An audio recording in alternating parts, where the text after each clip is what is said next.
Hello, hello. I'm Savannah. And I'm Alicia. And this is Burden of Proof. And I'm apparently French today. Welcome, everybody. Welcome back. Welcome back. Hello. Our regular listeners. Yes. And hello to all of our new listeners. Yes, hello. We welcome you. Yes, and I apologize if this is the first case that you're ever listening to.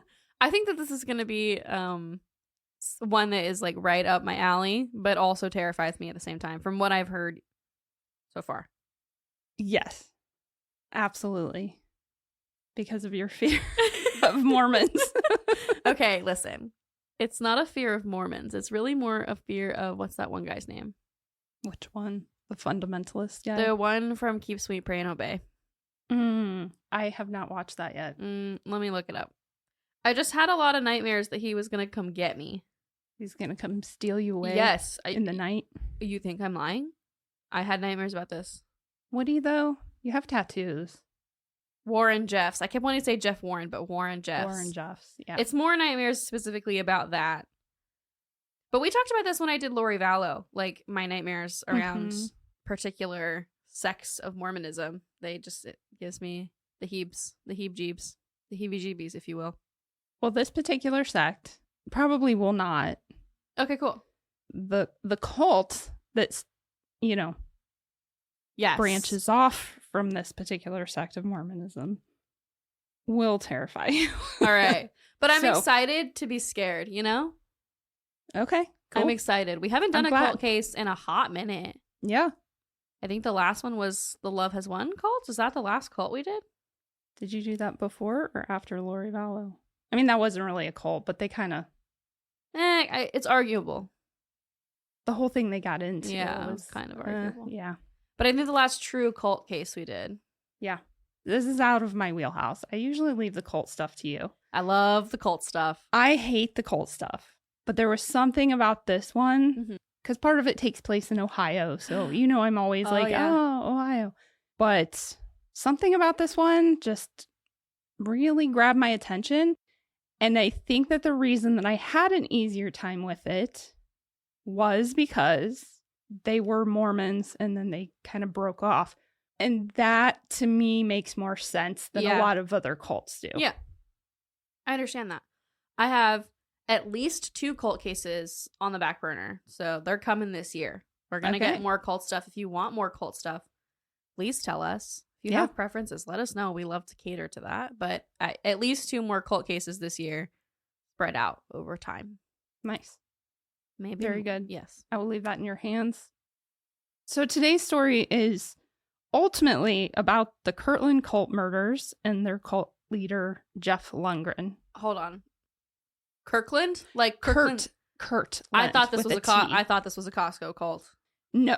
I was hoping that it was I'm part of the Costco cult, honestly. I believe that.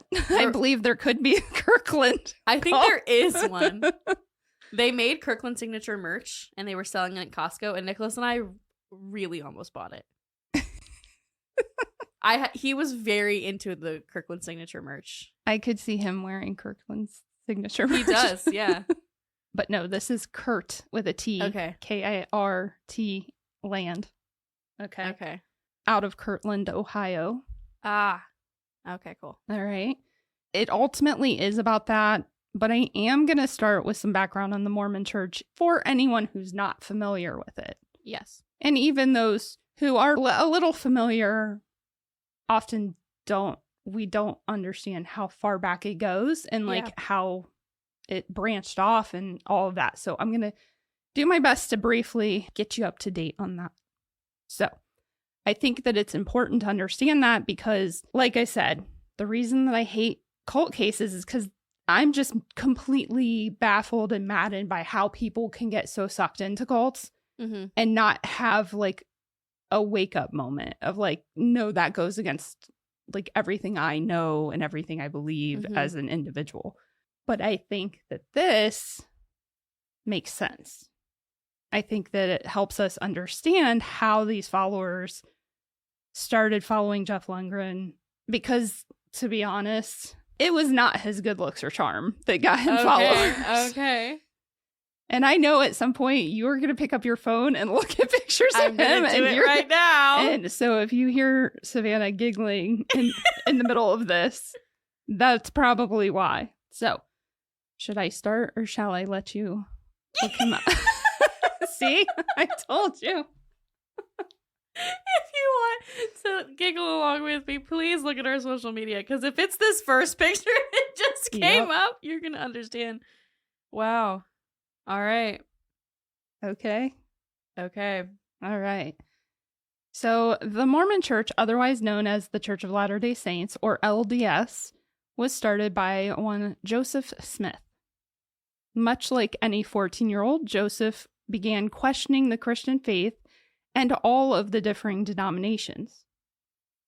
Unlike most 14-year-olds, he claimed that as he took a walk through the woods one spring day in prayer, a pillar of light descended from heaven with an image of God and Jesus, who told him that his sins were forgiven and that all the Christian denominations had strayed from the truth, so he should not join any of them. This would become known as the first vision among Mormons. So 3 years later, when he realized he'd fallen away from a righteous path, he prayed again and received a visit from an angel named Moroni. I think the first way you said it is correct. Yeah.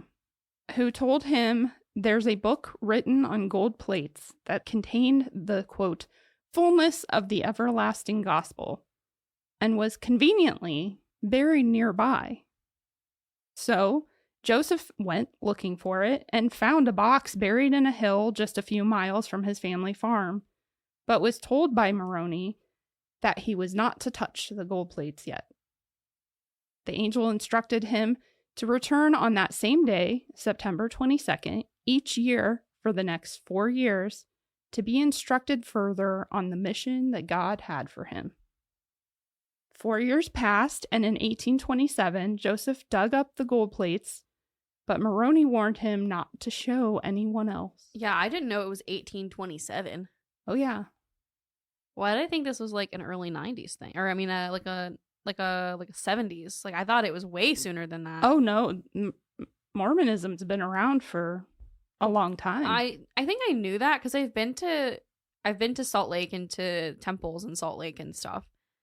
And I've seen, like, they're gorgeous, and there's definitely, I don't know why I didn't connect that. Yep. So apparently, along with the gold plates, he had acquired a pair of glasses with precious stones as the lenses. And that he did show his mother and said that it was to help him translate the gold plates. The look on your face. I'm not trying to get canceled. Okay. So rumors began swirling about him and a golden Bible. So him and his wife, Emma, fled to safety.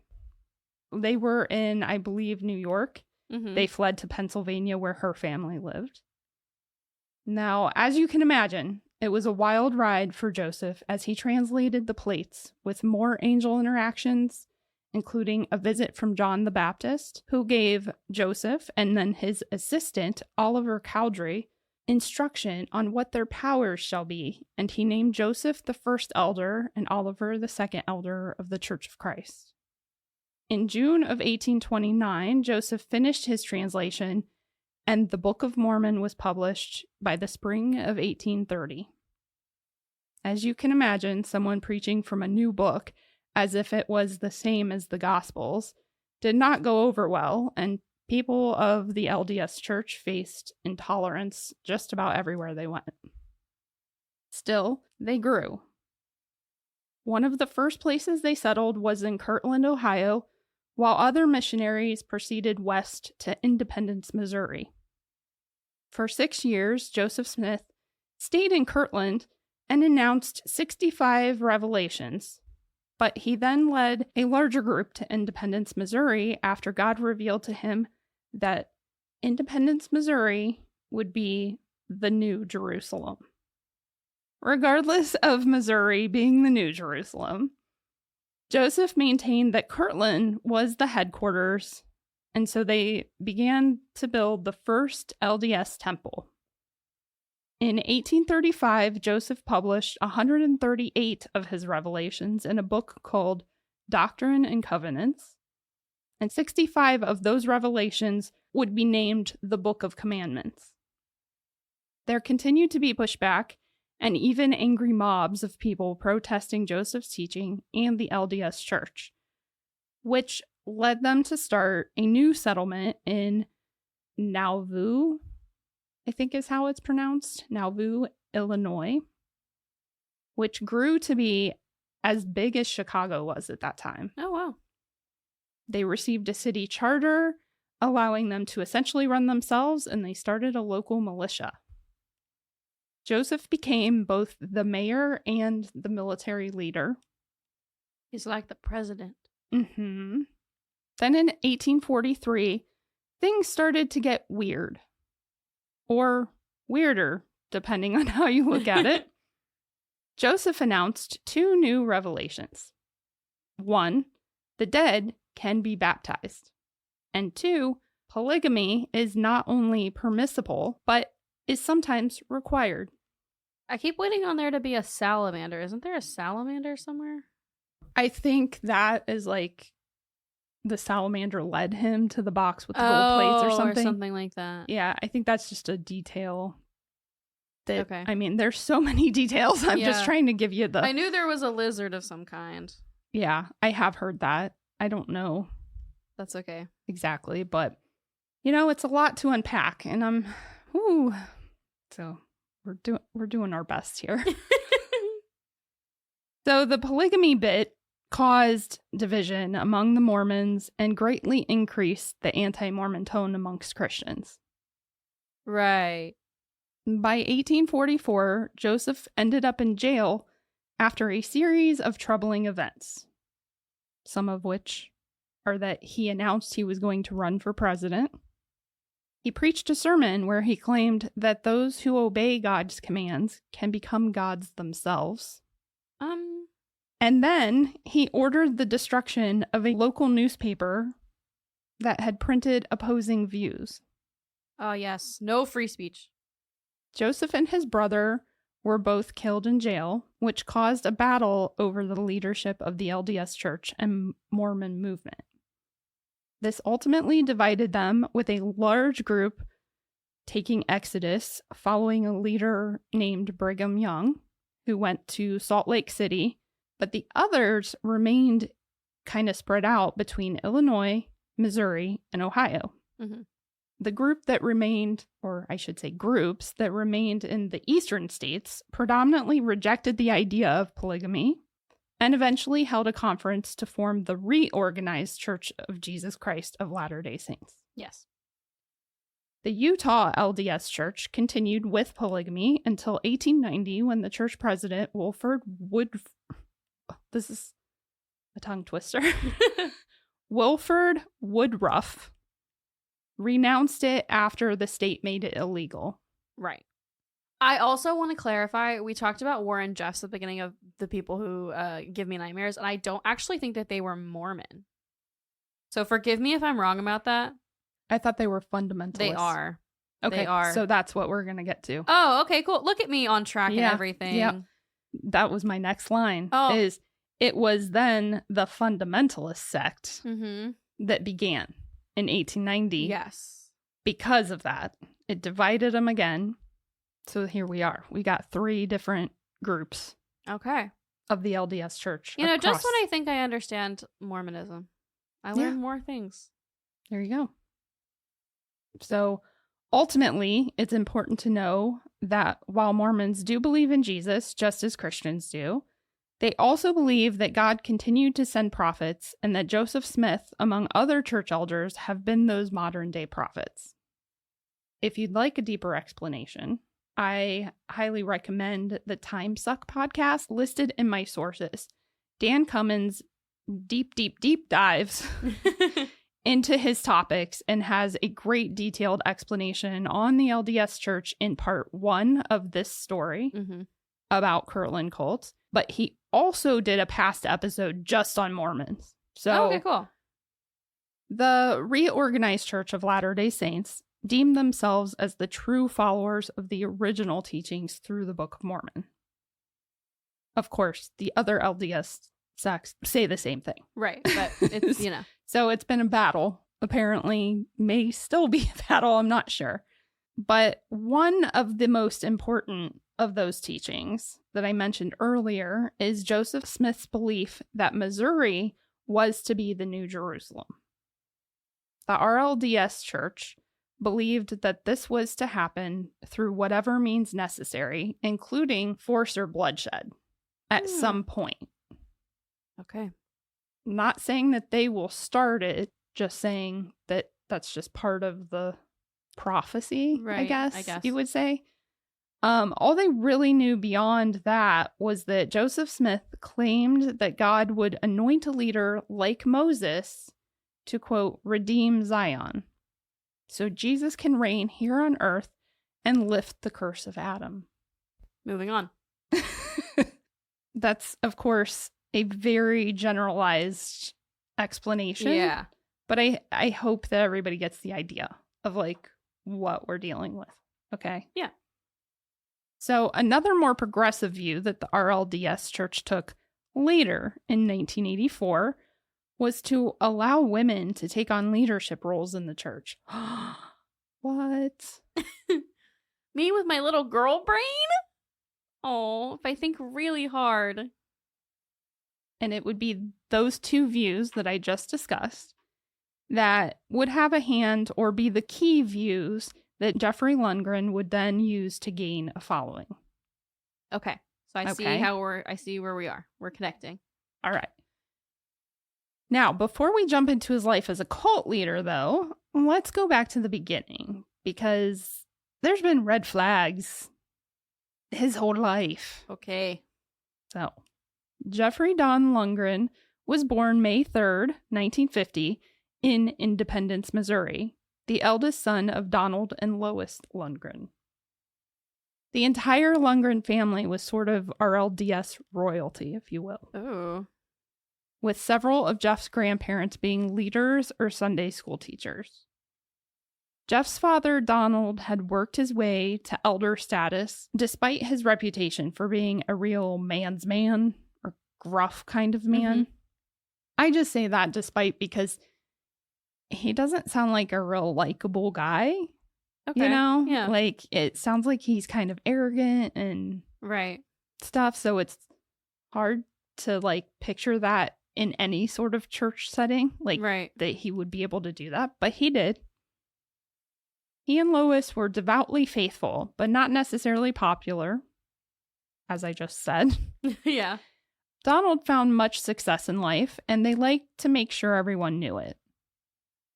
Seemingly concerned with keeping up appearances and status more than truly raising their two children, it's reported that Jeffrey and his younger brother were forced to live by the children are to be seen, not heard mentality. Right. One example given is that they were banned from sitting on the living room furniture unless guests were over. The rest of the time, they always had to sit on the floor. Not touching that with a 10-foot pole. Okay. Jeffrey later said that his parents were really only ever affectionate when he performed perfectly in their eyes. So, you know, all the makings of a narcissist. Mm-hmm. Jeff really worked hard to succeed in sports growing up, but he was never really successful academically nor socially. He didn't really have many friends, nor did he really date. He did attend college briefly, where in 1969 he was introduced to Alice Keeler. She was also a lifelong member of the RLDS Church and had stayed committed to her faith even as a young adult. Her family had fallen on difficult times 5 years earlier when her father was diagnosed with multiple sclerosis, and Alice, being the eldest child, was forced to run the household while her mother worked. Mm-hmm. Alice was actually still a high school senior when she first met Jeff. She had gone to the campus library to research for a paper she was writing on the LDS Church for school when she ran into a friend who introduced them. before she met him a second time, Alice would have a conversation with an acquaintance from the college who claimed she had gone on a date with Jeff and he tried to get her drunk and take advantage of her. Ooh. But Alice apparently didn't believe that, because when she enrolled in college the following fall and met Jeff the second time, she agreed to go on a weekend getaway with him and another couple. Like right then. Okay. They were like playing cards or something at the student union. She's introduced to him again. He's there with his friend. The friend says, "Hey, some of us are going on a weekend getaway and Jeff here doesn't have a date." And Jeff turns to her and says, "Would you like to go with me?" And she says, "Well, okay. How many people are going?" And they tell her that there's multiple couples going, like 8 or 9 couples going. Okay. So she thinks, oh, there's safety in numbers. It's a group thing. Yeah, there's going to be other rooms and... Yeah. Okay, sure. When they left, suddenly all those other couples were not able to go. And it was just Alice and Jeff and his friend and his girlfriend. Awkward. But surprisingly, Jeff was a perfect gentleman towards Alice. So in Alice's mind, that obviously proved that that other girl was in fact a liar. Because he was a perfect gentleman all weekend. Okay. I mean, okay. At the end of the weekend, he takes her back to her dorm room. And he did ask to kiss her goodnight once. That's it. And she lets him because she thinks you've been a gentleman all week, right. all weekend. So they have their kiss.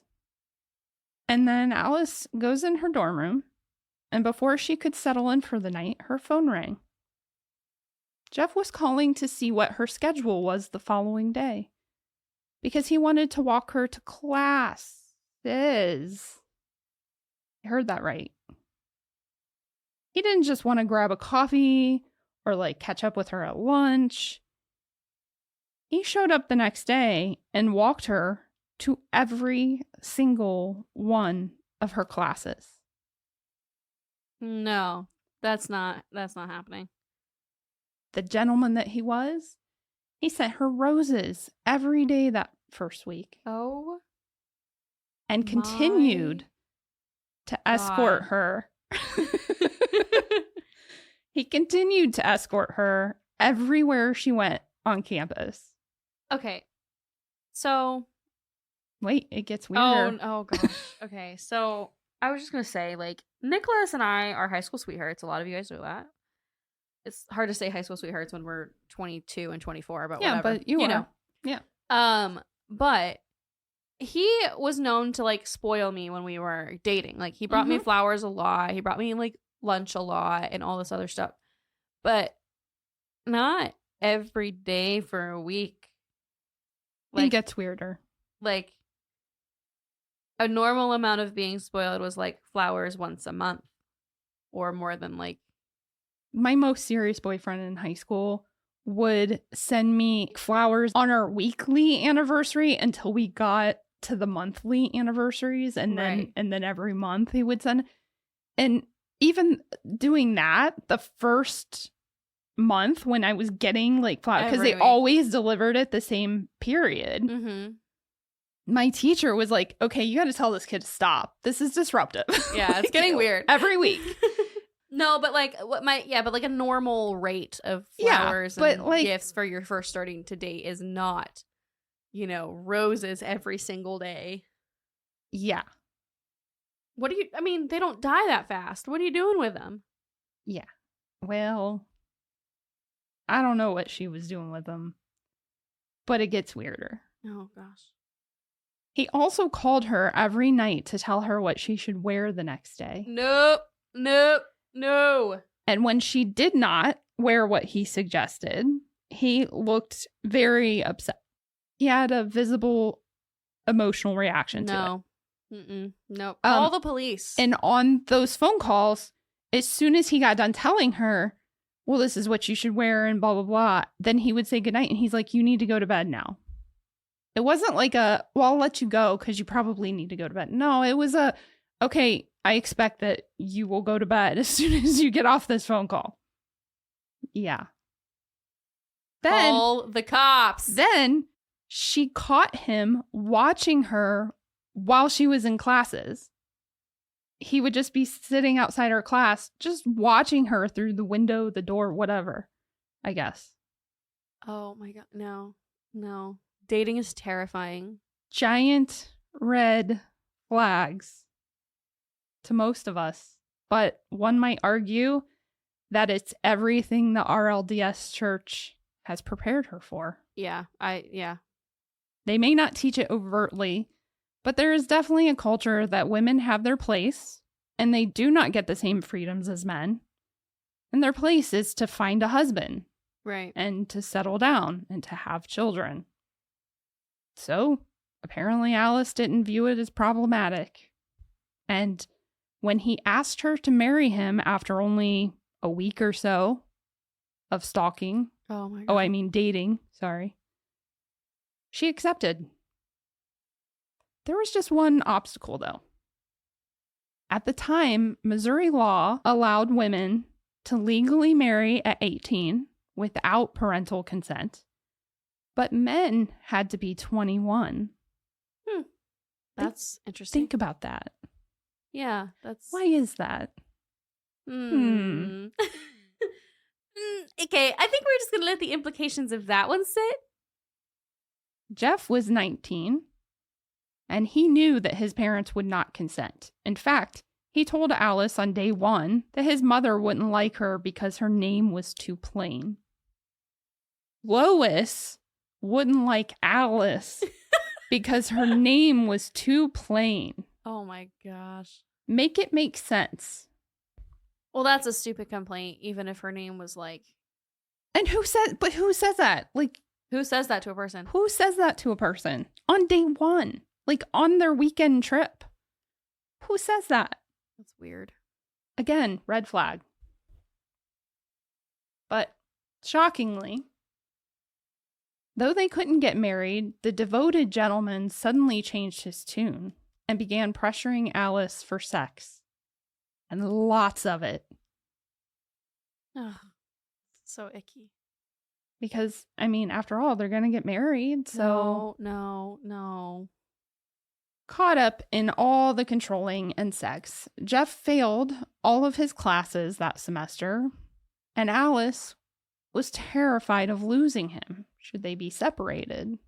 Because if they're not on the same campus living close together, how are they going to have all that sex? And how else will she keep him? I'm not commenting.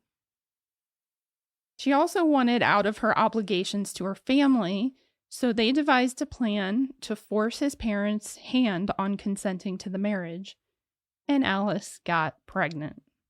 I knew that was coming. The young couple was gifted $600 from Alice's parents for a honeymoon, which Jeff decided was going to be at the Six Flags theme park in Arlington, Texas. Which is a weird honeymoon spot, but also she's pregnant. She can't. Yep, she can't do anything. There you go. Alice, of course, being in the early stages of pregnancy, was feeling sick and didn't want to ride anything. Also, you can't. Mm-hmm. You shouldn't. Yeah, early on, you probably could, but you're sick all the time. And even if you're not sick, just doing normal, low-key activities, if you go on a roller coaster, you're probably going to feel sick. So, what does the guy do? He goes by himself. Exactly. Jeff left her in the hotel and went by himself. Oh my God. I hate it here. Why are we doing this? Yeah, just all of it. This is why I don't normally do these cases. All right, so completely broke with no prospects, the couple returned to Missouri and stayed with Alice's family. After all... if they were going to take a useless honeymoon, they should have just taken the money and, not gone on the honeymoon. Yeah. If they were that broke, just saying. But he wanted to ride roller coasters, so... He looks like he wants to ride roller coasters. This is like, we're talking 1969 to 1970. So Jeff feared getting drafted. Right. To the Vietnam War. So instead, he decided to enlist in a program into the Navy that allowed him to delay actually reporting and starting until late 1970. Because he was hoping, okay, maybe the war will like settle down by the time I go and enlist and, get trained and all of that stuff. It wasn't over, but he shipped off, and Alice stayed behind with her family for a while to give birth to their first son, Damon. But then she eventually joined Jeff at his station in California. As a couple, they were not doing great. Jeff seemed only interested in Alice for sex and regularly mismanaged money. This obviously contributed to Alice's declining mental health and regularly asking their parents for money each month, which the parents did, citing it was for the sake of their grandson. I was going to say, they're going to do it because of the grandson. Jeff managed to make it through his stint in the Navy, even through a portion of the Vietnam War where his ship was shot at multiple occasions, but never hit, which Jeff contributed to himself being on the ship because he was a Latter-day Saint that God spared. So basically, he told his shipmates, "You're welcome." And he didn't get like decked in the face? Because No. I want to punch him. And I'm not a violent person. I believe they all got awarded something. Yeah, so they were for just like, whatever. Their contribution. He was then honorably discharged in 1974, shortly after Alice gave birth to their second son, Jason. Now, the next 10 years were literally a shit show. Like, literally. What? What do you mean, literally? You'll understand in a minute. Oh, gosh. This could easily be a multiple episode case, but frankly, it would do nothing but piss you off more. Which, as you've heard, Savannah's there. I've been there since we started. So I'm going to give you the highlights for like the next 10 years, the things that stood out that are just, okay. So during the next 10 years, Jeff re-enrolled in college where he met two of his future followers, but then dropped out. He worked towards getting anointed or appointed as a priest in the RLDS church, but was rejected when he got fired from his job for stealing. He then angrily left the church temporarily for like several years. He and Alice went on to have two more kids, a girl, Kristen, and a boy, Caleb. He job hopped continuously, most often due to stealing and or having affairs with coworkers. Oh my gosh. He continued to mismanage their finances, repeatedly getting them evicted from house to house, so they're moving all the time. He was arrested multiple times for writing bad checks. Brace yourself. Jeff shared his kinks with Alice, and to put it as delicately as I can, they include feces, dressing up as a woman, and doing butt stuff. The first one again? Yes, feces. Okay, moving on. It can be his own. It can be hers. Wow. It can be. He's open to it all. Wow. Okay. I don't know what to say. I hope you use some Dawn dish soap or something. Alice probably suffered from pink eye quite often. I was thinking like just infections. Yeah, that too. I think I would ask for an annulment. I think that's grounds for an annulment. Well, she didn't. But is that not grounds for an annulment? For sure. For sure. I feel like that's like a huge issue. And the way he shared that with her, oh yeah, I would have been out of there. Oh. That's the part I can't.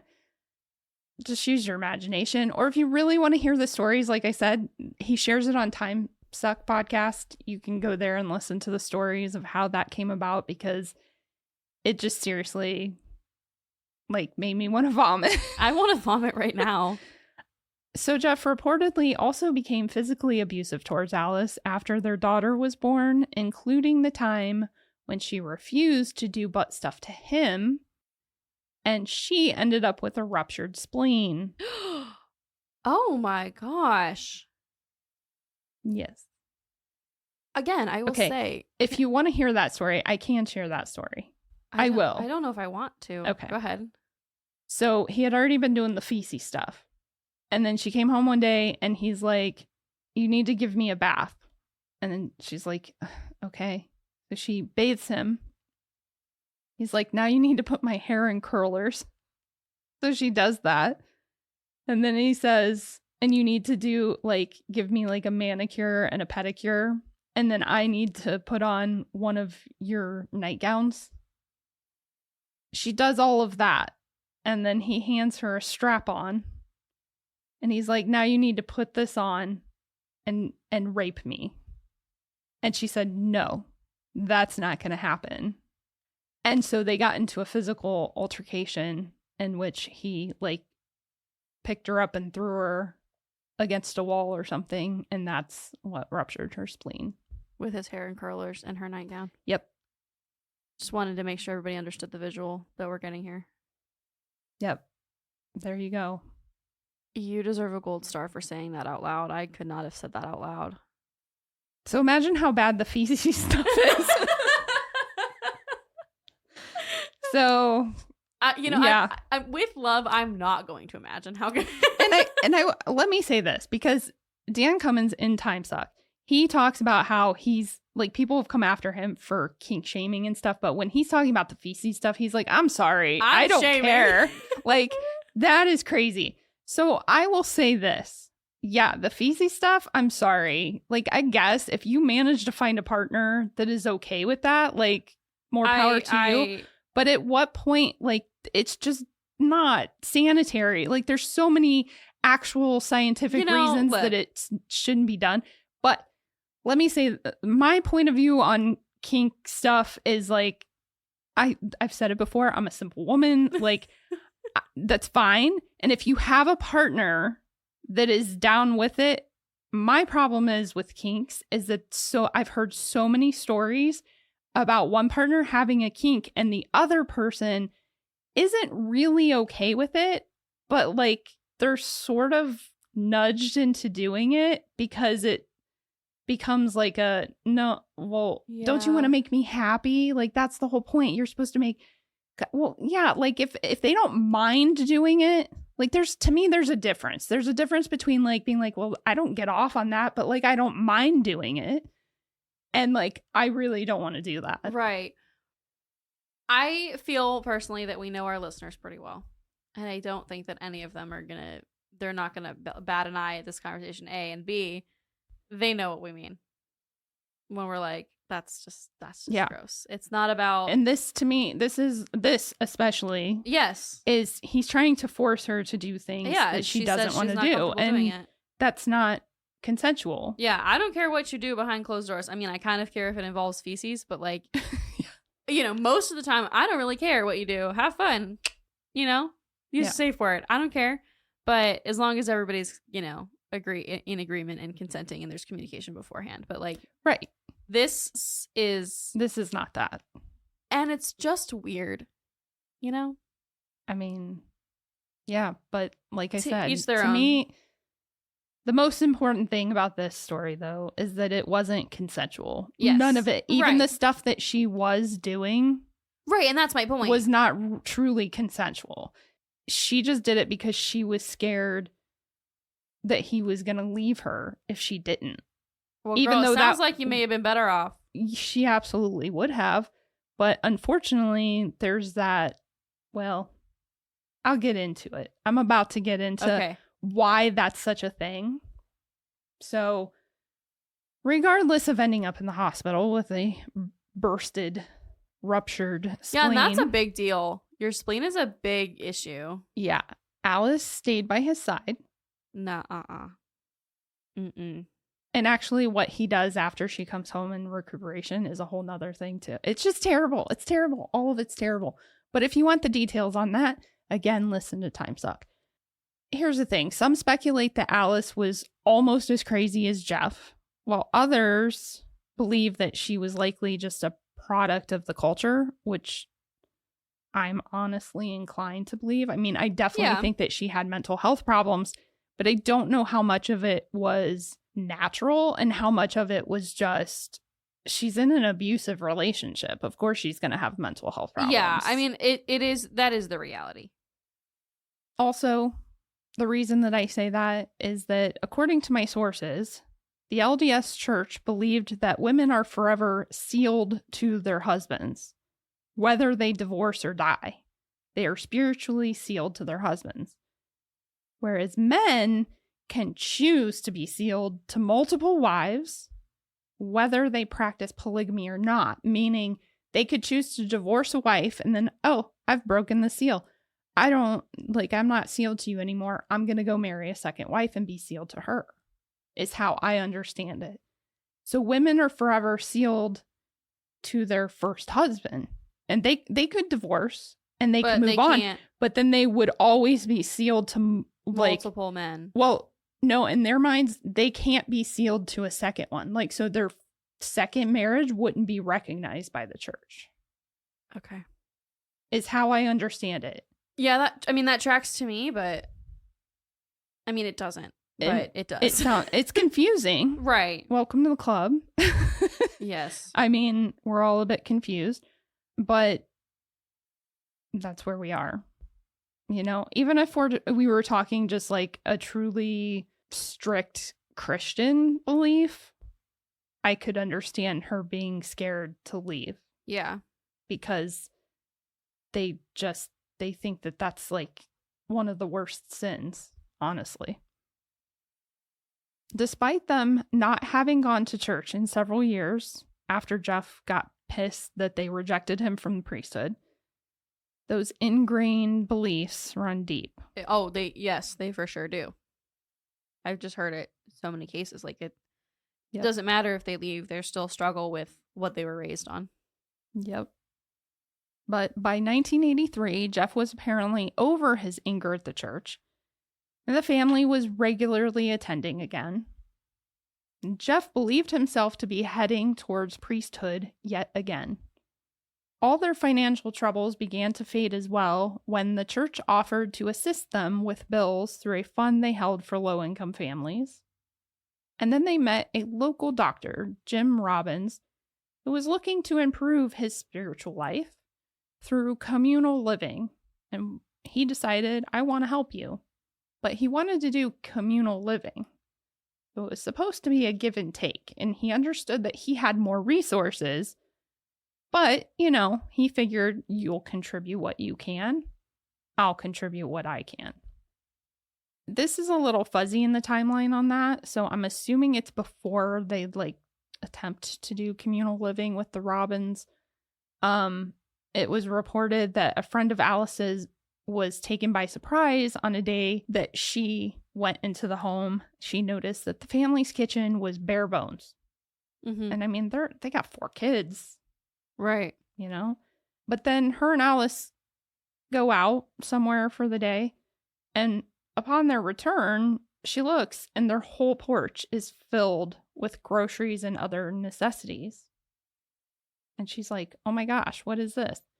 And Alice tells her that Jeff had worked it out through prayer, that he is to work on his mission for God, and in return, they will be provided for. He doesn't need to work a regular job and provide for us.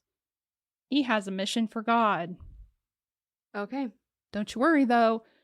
During this time that most of us view him as a succubus, Jeff made up for it. Jim Robbins, the doctor housing Jeff and his family, had been diagnosed with terminal cancer. And after Jeff ate some of his own feces, he was given the option to see a vision of Joseph Smith, the founder of Mormonism, or he could cure Jim Robbins. And Jeff, being the swell guy that he is, he chose to cure Jim. By eating his own feces. Well, no, that's just what gave him the vision. I know. I'm just... Or what he needed to do I'm just processing the feces bit. I'm not really sure. Can we stop eating shit? Well, despite curing Jim, the Robbins quickly figured out that Jeff really wasn't going to contribute anything to the communal living situation, and the two families went their separate ways, very begrudgingly. When Jeff was ordained to the lowest level of priesthood, he reportedly spent his first sermon doing nothing but quoting scripture, most of which was about God's wrath, and he seemed to spend the bulk of it staring Jim Robbins down. Though he was never asked to preach again, Jeff continued on with teaching Sunday school and being pretty much a terrible person in every other aspect of life. After a particularly horrifying event between himself and Alice, she was just about to a breaking point when he came back home and told her that he had had a vision where he was one of the people crucifying Jesus, but when he looked into the eyes of Christ, he suddenly transformed into the persona of Jesus and became all-knowing, being able to see the past, present, and future. When you were all-knowing, did you know the consequences of eating your own poop? Alice is quoted as saying she couldn't leave him at that point, or he might not be able to do his work for God. After this, Jeff's Sunday school teachings grew more and more unhinged. The church elders finally put a stop to his teachings when he contradicted their own scripture, claiming that God and Jesus were one and the same. This is when Jeff began inviting other conservative members of the church to their home for private teachings, meaning he took those people that weren't happy with what the church was doing as far as like, what are we doing to work towards the New Jerusalem and the liberal mindset that women should have, leadership, etc. First on his list of invitees were Dennis and Tanya Patrick, the two friends he'd met in his second stint in college. The list then grew to be about a dozen or so couples, their children, and a handful of single individuals. This included the Avery family. Dennis and Cheryl Avery had 3 daughters, Trina, Rebecca, and Karen. They had always been outcasts of sorts in the church. They weren't antisocial, rather just socially awkward, which isn't often liked amongst religious communities of any kind. At least that's been my experience. Though Jeff and Alice relocated to Kirtland, Ohio in the summer of 1984, when Jeff was offered a position as the senior temple guide, they stayed in touch with all their private group from Missouri. Now, the temple guide position was unpaid, but did offer the Lundgrens housing for free. I suppose that was a step up from what they had been doing, but as you can probably guess, it wasn't enough for Jeff. Initially, he was well-liked and even allowed to teach Bible and Book of Mormon classes. Always one to be extremely knowledgeable of Scripture, many church members began regular attending his classes. For 3 years, he held this position with seemingly good standing until the leadership began to notice that temple contributions were dropping and bookstore funds had been regularly short. You see, the temple in Kirtland was not only an active church, but operated as a historic site through the week, hence his title, Temple Guide. Yeah. He was supposed to collect donations at the end of each tour and turn them over to the church, but in true Jeffrey style, he wasn't. And he ended up stealing about $40,000. That is an insane amount of money. In 1984, yeah. That's a lot of money now, much less then. But yeah, definitely then. So in 1987, they fired him as temple guide, removed him from the teaching, and evicted his family from the housing. But Jeff had been attracting followers for years at this point, right? So no big deal. Right. He and Alice moved into an old farmhouse. In fact, one of the followers in an interview claimed it was the very first house in Kirtland. So they had acreage, the house, and a big barn. They eventually convinced several of his followers to move in with them and live communally. But what that meant for Jeff was that all of his followers were to continue working and turn their paychecks over to him. Yeah, that's what that means, which is the number one beginning signs of a cult. Mm-hmm. Several of his followers from Missouri sold all or most of their assets and moved to Kirtland, giving Jeff most or all of the money, including the Avery family. The Avery family did not move in with them, but they were continuously giving them money and stuff. Yeah. Actually, I think that might have been in the court records, was Dennis Avery even took out a credit card and Jeff Lundgren maxed it out. So, second sign of cult behavior, the followers were required to call Jeff and Alice mom and dad. Whoa, that is like cult 101. Yeah. The couples that followed but chose to live independently, such as the Averys, like I said, they still contributed regularly to the groups and they would be at the farmhouse like every day at some point. Particularly for prayer meetings or teachings, they'd have classes. And Jeff's teachings were centered around him being a, quote, seer and prophet. And his followers needed to recapture the Kirtland temple. He claimed that once they recaptured it from the elders that were clearly guided by evil, then an earthquake would raise the temple into the sky, Christ would return, and Zion would be redeemed. So he began teaching them that belief about like a new Jerusalem, redeeming Zion, that all of that, it's not really going to happen in Missouri. It's going to happen in Kirtland. Yeah. As time went on, his visions would grow darker. He began telling followers that in order to recapture the temple, blood would have to be shed, specifically the blood of the, quote, wicked. And to further muddy the teachings, he began referring to this bloodshed as, quote, pruning or cleansing the vineyard. Why is this so confusing? And the vineyard was this whole area around the temple where like he had been housed and multiple other elders in the church had housing. Okay. He called that area the vineyard, and they were to prune or cleanse. So he's insinuating that they are going to kill the wicked amongst themselves. Amongst like basically the leaders who rejected him, who fired him and stopped him from teaching in the temple.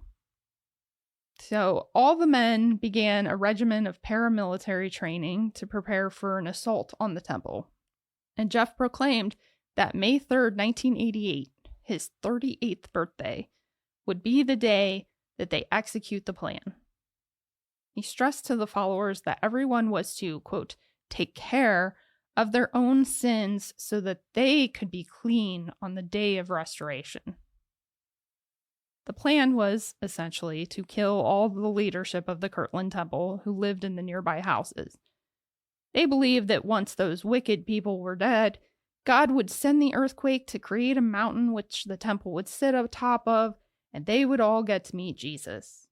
Jesus would come down and reign on earth for a time, if I remember correctly, like 1,000 years or something, and then there would be, like, the apocalypse. The thing is, Kirtland is a small town, and we all know what happens in small towns. People talk. I was going to say, bad gas travels fast in a small town. So before they even got to May 3rd, the group was being watched by the FBI. I'm like, okay, they're military training. Can you imagine them just in sweats in the front yard, like jumping jacks? Right. Like, and the farm was like on the main stretch of the town. Yeah, they know what they're doing. Yeah. So I don't know exactly how long before May 3rd. I think it was just a matter of a week, days, something like that. Yeah. Something like that. Jeff was pulled over by an officer when he took a shortcut through a gas station, and some of his followers witnessed him talking to the officer, and then he was let go. He laughed it off and told them that it was further proof that God was on his side because he had several guns in the back of his vehicle at the time. That may have been his outward reaction, but his inner one was probably, oh shit. Because shortly before May 3rd, he suddenly received new instruction from God that they were not to attack the temple. Oh shit, no, stop! They could not take over the temple because of sin within their own group. Oh, I called it. So instead, he said they needed to prepare for a wilderness trip where they will meet Jesus. They'll meet the Lord there. They're just going to go in the woods. Yes. Okay. So, they began having prayer meetings every single night, and Jeff only invited the Avery family to a few of the meetings because, as he eventually revealed to the other followers, it was the Averys that were the biggest sinners. Nearly a year after they were supposed to recapture the Kirtland Temple, on April 17th, 1989, they held a large dinner and prayer meeting, including the Avery family. 49-year-old Dennis, 41-year-old Cheryl, 15-year-old Trina, 13-year-old Rebecca, and 7-year-old Karen. By this time, a few of the original followers had dodged a bullet and left the group, but they had gained a new couple, Larry, who would go by his middle name Keith, and Katherine Johnson. The Johnsons will play a crucial role that we'll get into in a bit. But Kevin Curry, one of those that had left the group, later said in an interview that while he wanted to come into the presence of Christ, he wasn't prepared to murder for it, but he was confident that anyone who showed opposition would have been killed themselves. Yeah, I was going to say. So I think that he left. I think that those few people that left, they left after Jeff said, okay, never mind, we're not going to do that. We're going to go to the wilderness. And then I think they just were like, that's my sign. That's my out. You know, like he doesn't care right now. So they just stopped showing up. What about the Avery family? Is it possible that the Avery family showed opposition? I was going to say, why are they the evil ones? Why Jeff suddenly targeted them? We really don't know. We do know that it's been reported that they were sort of always fringe members of the group, and that Jeff claimed that Dennis didn't have his wife and daughters under control. If you're wondering why Jeff hadn't just kicked them out of the group, it might be answered by follower Richard Brand, who testified that he overheard Alice ask why the Averys were there one night. And Jeff said, so I can have their money. Oh, yeah, okay. Tracks. Yeah. Because obviously. Being fringe members and not spending as much time at the farmhouse and barn, Averys had no inkling that some of the men in the group had been digging a pit at the corner of the barn prior to April 17th. I'm nauseous. At Jeff's direction, of course. The rest of the group had been preparing for the wilderness trip and were continuously told that they would not be able to see the Lord with people who had sinned, so they better start repenting or else they too will be done away with. At this point, the group consisted of about a dozen adults aside from Jeff and Alice, all of whom had an understanding that Jeff would have any of them killed at any point, but that the Averys were to go first. So there were some that were in on the plan, and there were some that knew something was going to happen. They just didn't exactly know what. Right. So the quote, Last Supper on April 17th, the group had a lovely dinner and were all sort of hanging out afterward. According to Ronald Luff, one of the men in on the exact plan, he claimed that around 7 or 7:30, Jeff said it was time, and they went out to the barn while the others were still in the house. Jeff confirmed everything was set up how he wanted, and then instructed the men on what to do. He wanted them to lure Dennis Avery out to the barn, get him bound and gagged with tape before taking him to the back room where the pit was. Jeff said not to tape his eyes so he could look him in the eye while executing him. Then they were to lure Cheryl and the girls out one by one and tape their eyes shut so they wouldn't see anything.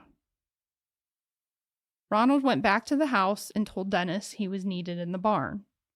When Dennis got just inside the door of the barn, Ronald lifted his shirt and attempted to use a stun gun on him, but all it really did was make Dennis struggle, not pass out or anything. And Dennis began shouting, "What are you doing? This isn't necessary."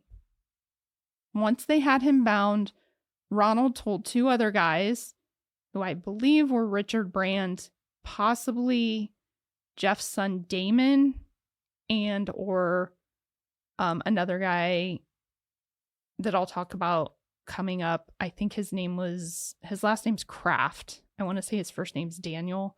But I think there was like 3 or 4 of them that were kind of working on tying them up and stuff. Right.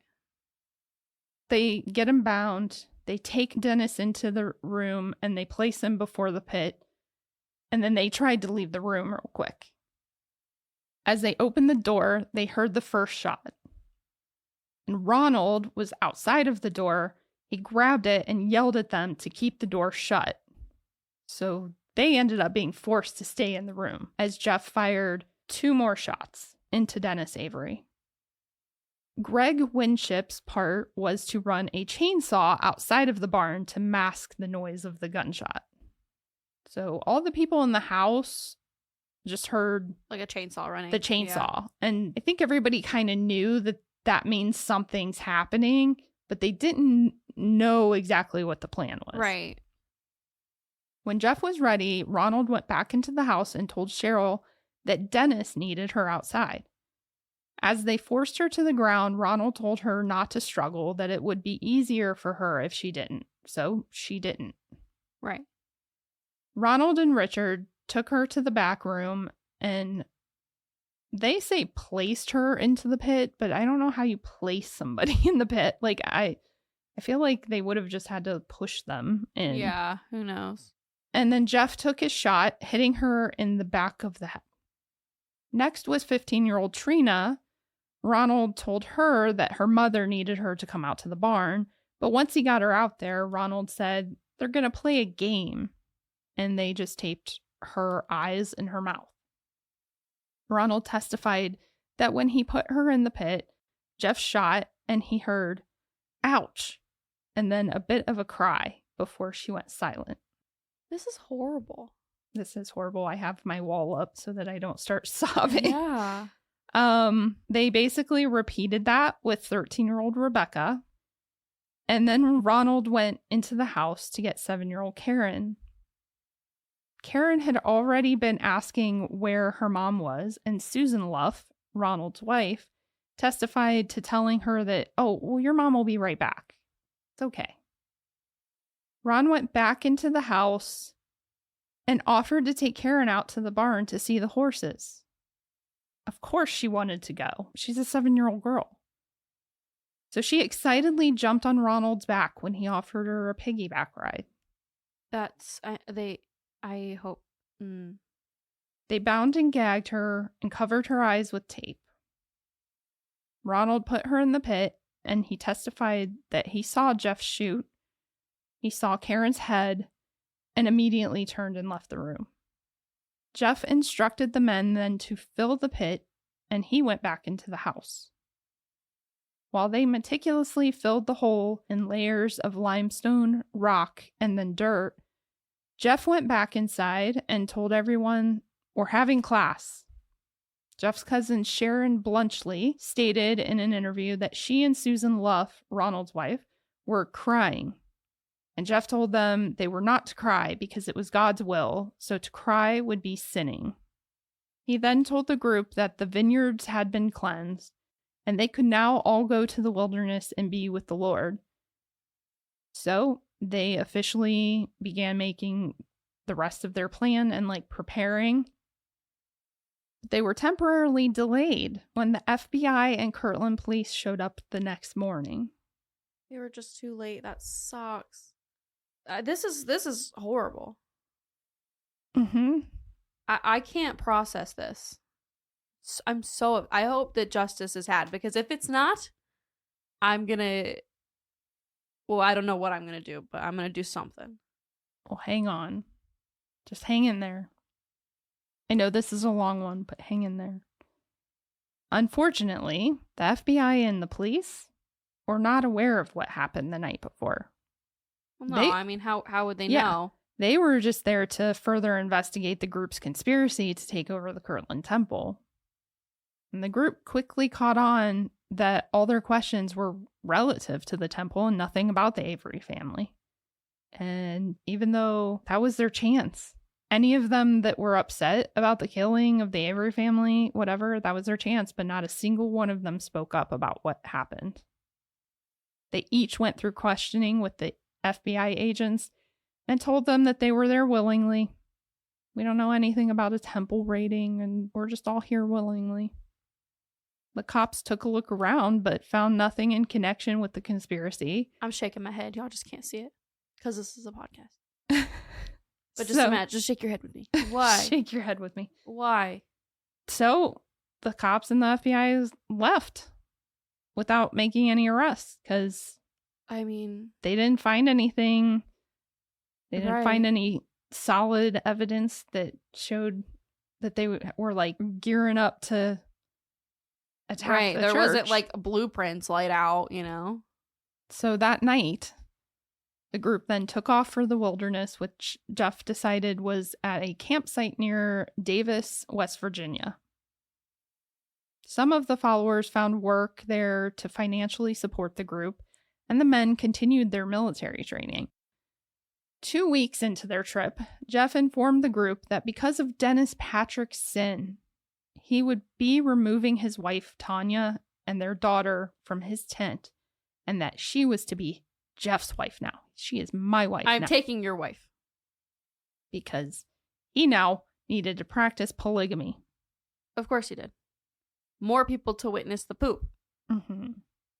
Richard Brand testified that Jeff, in that moment, raised a gun at the group and said anyone in opposition of this would be put down. Why? And Tanya testified that she willingly went with him because she was terrified he would kill her whole family. Right. If she refused. It didn't take long before he had most of the women at least dancing nude in his tent nightly. God, I hope, except for his cousin. He's related to... I'm sure not. I'm sure that your hope is wrong. At some point... What? Poop is not a line, but incest is? No. I don't know where the line is. There is no line. There's no line. There's no line. At some point, he also declared Katherine Johnson as his wife instead because Tanya just wasn't working out. Tanya's not pooping enough. I think Tanya wasn't enthusiastic enough because she wasn't doing it willingly. Katherine went willingly. Right. So all of this was, of course, against Alice's protest. Alice was not okay with the polygamy thing. Right. But that didn't matter to him. So tension built. Things weren't working out so great, so the group headed back to Missouri in October of 1989. And everything fell apart when Alice attempted suicide. But Jeff refused to let her recuperate at her family's home because he didn't want her to tell them about anything that had happened. Right, you can't let the cult's ease leave the culter. Mm-hmm. Those are the official terms. So Culty and culter. Culty and culter. Yeah. So Jeff decided to abandon the group. He abandoned his cult members. And he took off to California, but he didn't abandon them alone. He did take Alice, their kids, follower Daniel Kraft, who I had mentioned, and Katherine Johnson. His wife, yeah. Went willingly, his second wife. Except Katherine already had a husband. If you remember, Keith Johnson. Yeah. And he was understandably furious. So by the end of December of 1989, he had contacted federal law enforcement and reported the Avery's murders. Yeah, like, you take my wife, I'm going to tell them that you committed murder. I was also involved in the murder, but they don't need to know that. He actually was not entirely involved. Did he know? Probably knew something, but him and Catherine, and we'll get into it, some of the people were not present when the murder happened. So, and we'll get into that. But right, and like, if you're not present and then suddenly people are just gone, you're hoping on a wing and a prayer that they're alive, they just left. Yeah, I mean, and yeah, but he knew that they were dead because, of course, everybody talked about it. Like, right, but and leading up to that, of course, he knew. Jeff isn't subtle. Doesn't seem like a subtle man. Jeff is not subtle. So on January 3rd, 1990, investigators began digging up the corner of the barn and found the body of Dennis Avery.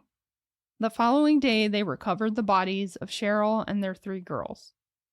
Their autopsies found that Dennis had been shot twice in the back. Cheryl was shot 3 times in the torso. I think earlier I said she was shot in the head because I got that from one of the followers' interviews.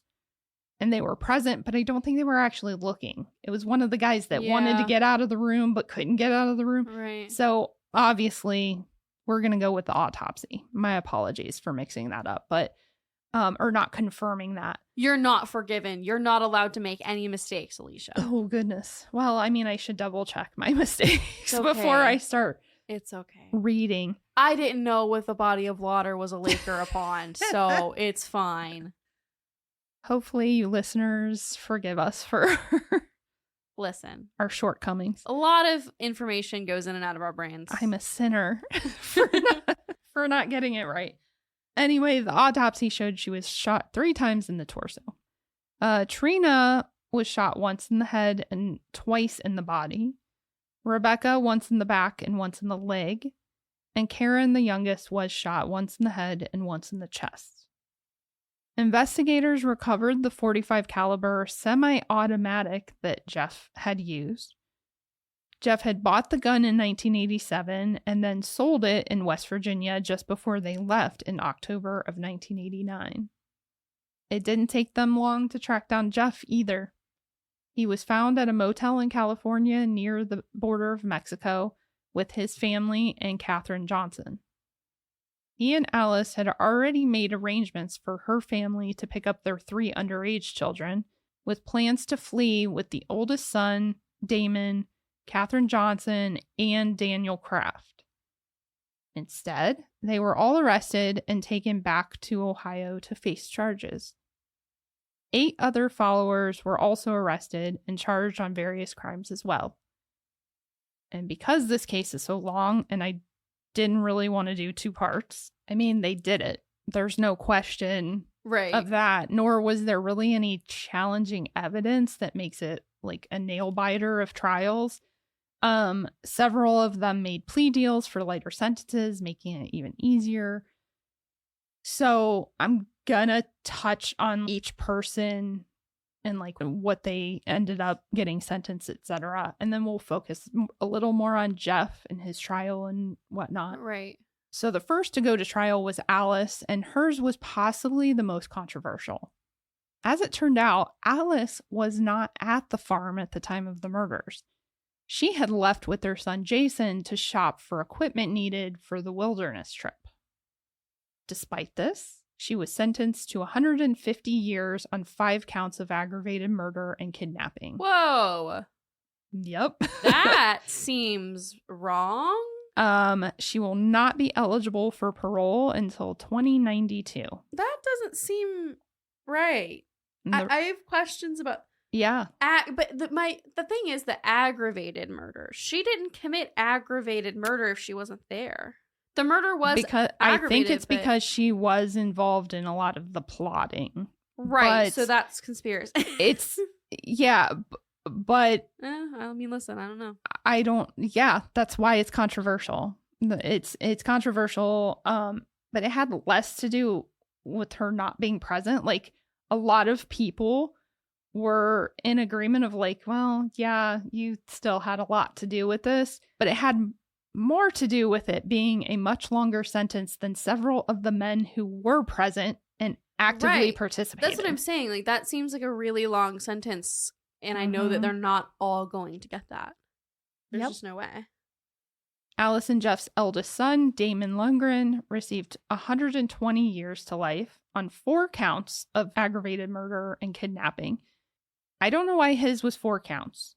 I don't know. I couldn't find that. He will not be eligible for parole until 2098. Ronald Luff, the man in charge of luring them each into the barn, was sentenced to 170 years on 5 counts each of aggravated murder and kidnapping. He will be eligible for parole in 2148. It's weird to say that. Daniel Kraft, one of the men who helped bind the Averys, was sentenced to only 50 years to life on 5 counts of aggravated murder and 3 counts of kidnapping. And like, he should have more than Alice does, in my opinion. Oh, I agree. IMO, but like, I agree. A lot of people agree. He will be eligible for parole September of this year, 2024. That's crazy. Now, those 4 either like never were offered plea deals or refused to take them. The followers who did plead guilty and got lighter sentences are as follows.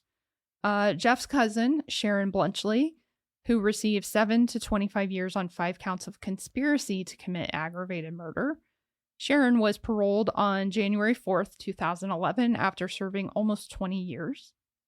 Now, Richard Brand, he really boils my blood. In the footage of his testimony, he's smirking and almost laughing as he described the events in detail. It may just be like a nervous tick kind of thing, but it's still gross. It really rubs me the wrong freaking way. Despite that, he cooperated and gave testimony, although so did Ronald Luff, but I think because Ronald Luff had even more to do with it and actually drew them out to the barn, that's why he didn't get any deals. So Richard Brand was one of the men helping bind them. He only got 15 years to life on 5 counts of aggravated murder. He was paroled on March 29th, 2010, after serving just over 19 years.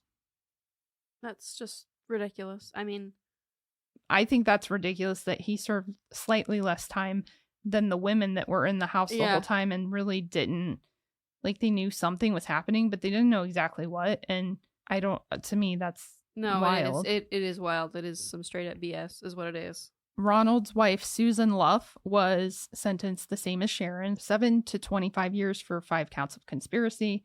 She was paroled January 11th, 2011, after serving nearly 20 years. Deborah Oliveras received the same conviction and sentence as Sharon and Susan. She was paroled the same day as Sharon on January 4th, 2011, after nearly 20 years. Greg Winship, the man who ran the chainsaw to muffle the gunshots, received 15 years to life on 5 counts of aggravated murder.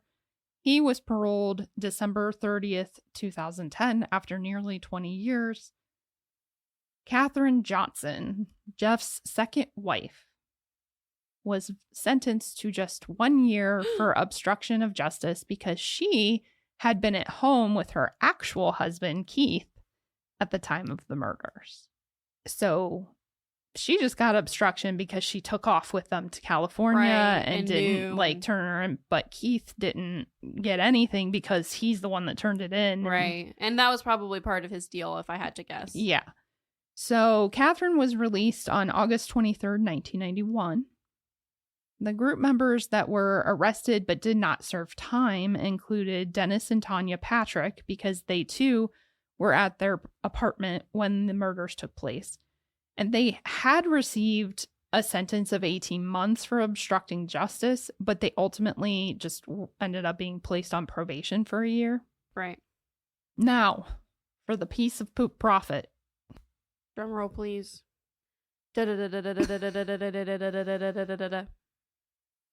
At his trial, his defense team presented expert testimony that he suffered from a mixed personality disorder that included narcissism, paranoia, and antisocial traits. The doctor also testified that he did not suffer from schizophrenia, manic depression, or psychosis. The jury still awaited an insanity defense, but never got it. Because he wasn't insane. Because that's his not, attorneys knew that's not he's happening. not legally insane. It wasn't possible. His own expert even said so. Personality disorders do not meet legal insanity requirements. An unsworn statement by Jeffrey was presented in which he spoke at length about his visions, quoted scripture, denied ever planning to take over the Kirtland temple, but he did admit to killing the Averys. He said he abhorred the sin he saw in them and claimed that God commanded him to do it. He explained, quote, "I cannot say that God was wrong. I cannot say that I am sorry I did what God commanded me to do in the physical act. I am a prophet of God. I am even more than a prophet. I am not a false prophet. Therefore, I am not worthy of the penalty." I just want to hit him. I just want to punch him so hard in the face. Mm-hmm. Of course, there was evidence and witness testimony to the contrary, and he was found guilty on 5 counts of aggravated murder and 5 counts of kidnapping. The jury affirmed the death penalty for 2 of the murder counts. Obviously, none of his appeals went through, and spending 16 years in prison changed nothing.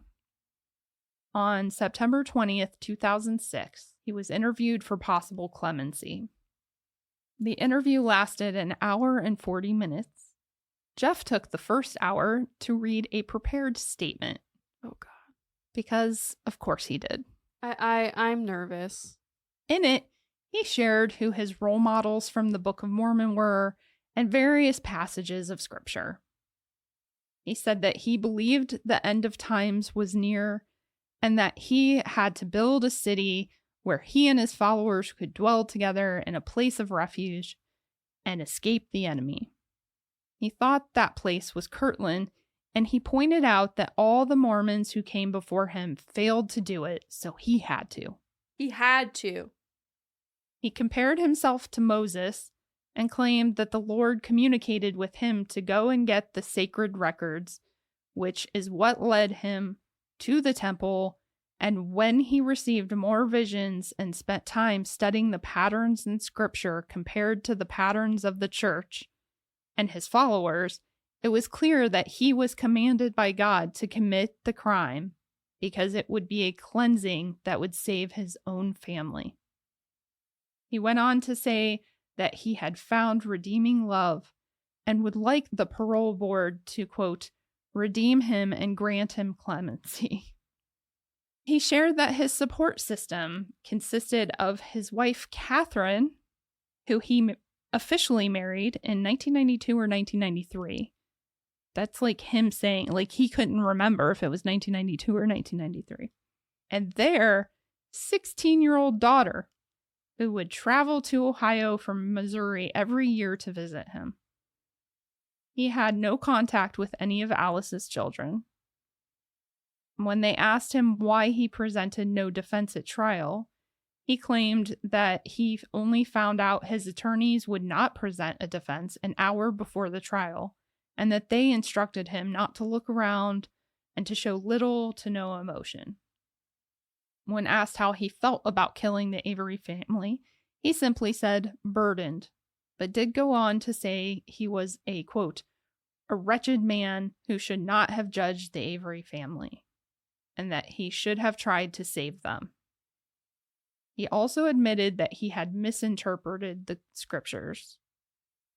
I have no words left. I really am speechless. He really conflicts himself a yeah, lot. I mean, I'm really speechless. I speechless. What do you say? There's nothing to say. Yeah, there's, like, this is bananas. B-A-N-A, I can't spell it that fast because I'm upset. Yeah, I don't blame you. That's Gwen how I felt. Stefani is upset. Gwen is pissed. All right. So Jeff's attorney was the only person at the meeting to present oral arguments as a proponent to clemency. His arguments included Jeff's lack of violent criminal history, that his co-defendants should have been held as accountable but weren't, and that Jeff was an exceptional inmate volunteering much of his time tutoring other inmates to get their GED. Blech. He's just doing his job, but still it's icky. Well, that was a volunteer. He had another actual job in prison. He volunteered to tutor people. No, I meant the attorney. The attorney. Yeah, he's just doing his job. The opponents to clemency included the assistant prosecuting attorney and the principal assistant attorney general. Arguments from the prosecuting attorney included that Jeff still had never stated that he should not have killed them, but rather that he should have tried to save them by letting them plead for their lives.